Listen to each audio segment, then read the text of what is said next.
Hi, and welcome to GoingBallistic.org's podcast. I am Donna Carter, the founder and president of Going Ballistic, and I can't wait to have a little chat. So thanks for coming. 111, 110.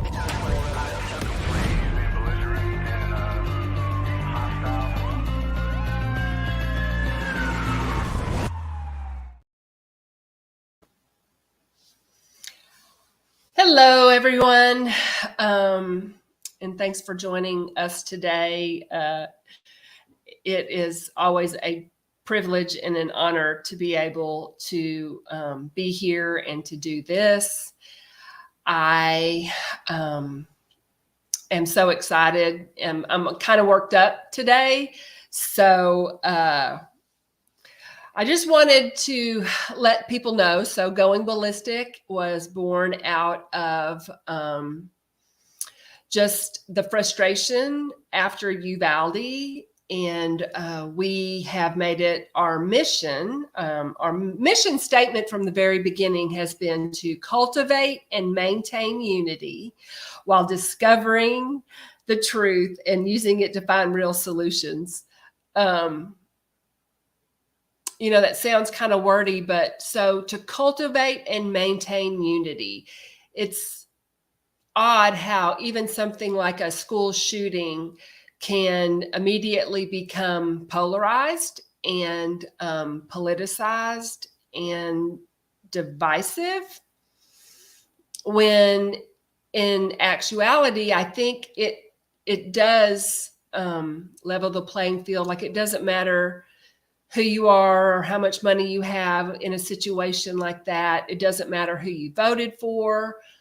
All those things are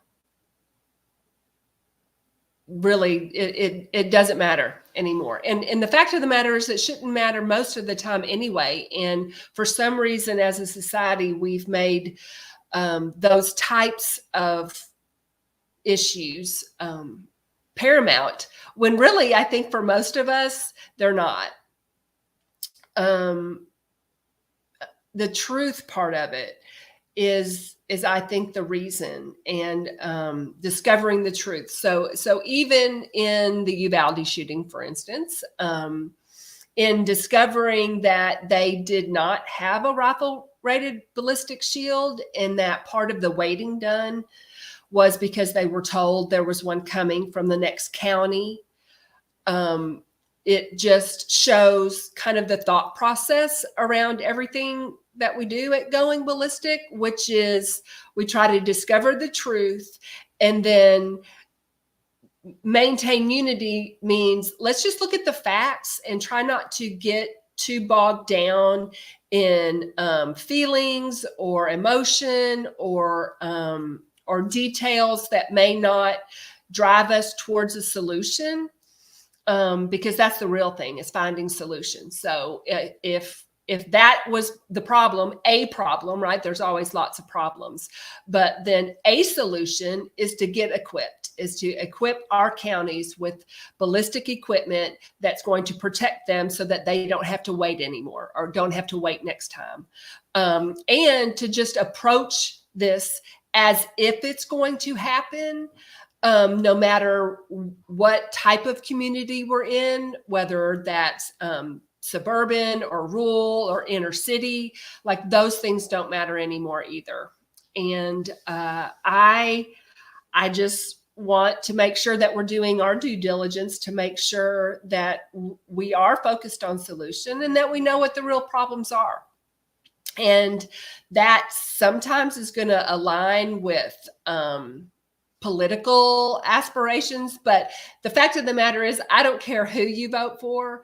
I'm not here to tell you who to vote for. I'm not here to tell you how to vote or what party, but I am here to tell you that it's important that you do vote. And it's important that I vote. It's important that we understand that we have put people in the position to make decisions for us, and that those people, whether it be in Austin or in DC, are employees, and that we are given the opportunity, whether it be every 2 years or 4 years or 6 years, to hire or fire them accordingly. And now is the time that we're able to do that on a local level.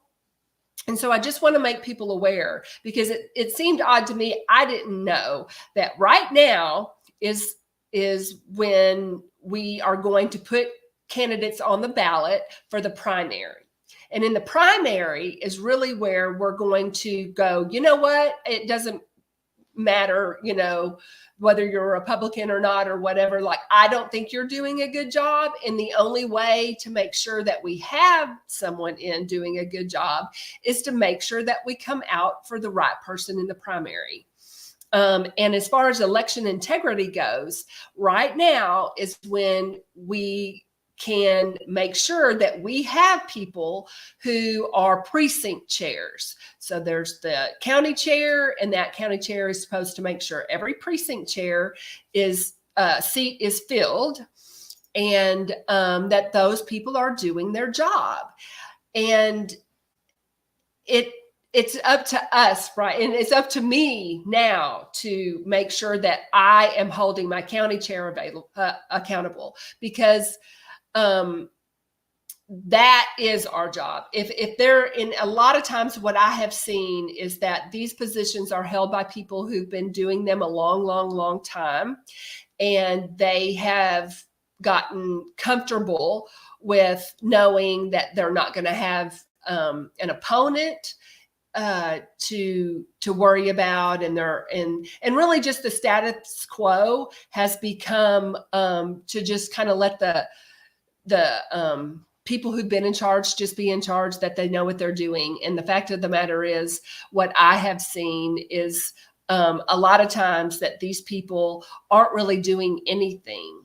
And if we're going to have an impact in our counties and in our state and overall in the country, that we've got to get involved. That means I do, and that means you do, and that means parents and grandparents and college age people who may not know exactly. So I went to high school in the 80s, and I promise you, government was not something that we focused on. And I know that has gotten even worse. So as a substitute teacher, I know that we don't really harbor the type of community to foster people to want to be involved on a local level, on a national level, state level. That tends to be sort of kept to the side, and that unless you're born into a certain family, or unless you're of a certain means, or that it was really kind of off limits. And that is exactly the problem.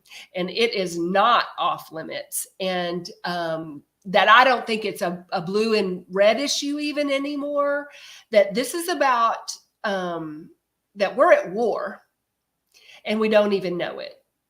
Like, Texas is being overtaken, and the casualties, the body count is baffling. And that we have to let them know that we're not going to take it anymore. And that it's really about right and wrong. And so hopefully I can help dumb things down for us a little bit. And I know that that's important for me, because they kind of want us to think that we're not smart enough to understand, or that we're not special enough to even really need to worry about it. And that those are lies. And that the truth is that without us, that we're going to lose it all. So it's time to wake up, and it's time to get equipped. And that is, as you know, we need to do that actually with the equipment that we provide to our communities, but we also need to do that on a personal level and a spiritual level. you know, the animosity today when you say, I believe in God, when actually this country was founded on that very premise. People got up, left their lives, came to, you know, a land unknown because they were persecuted for their faith. And today we want to really just pervert that whole idea, when with the understanding there is a God, and that freedom is a God-given right, and it requires a certain moral governance, i.e., like I say, I'm going to make a t-shirt and it says, I can fix all our problems in 10 easy steps, and then it just be the 10 commandments.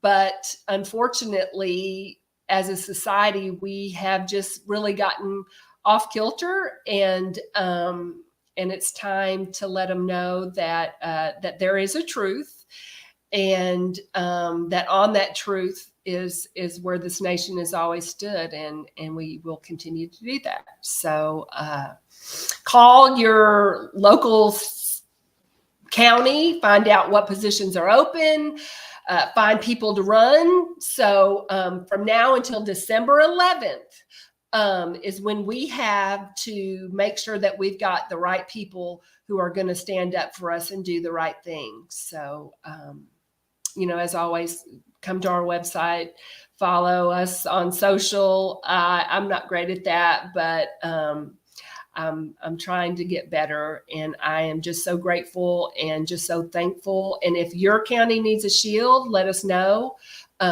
because we want to get you equipped and do everything we can. So thanks, and God bless.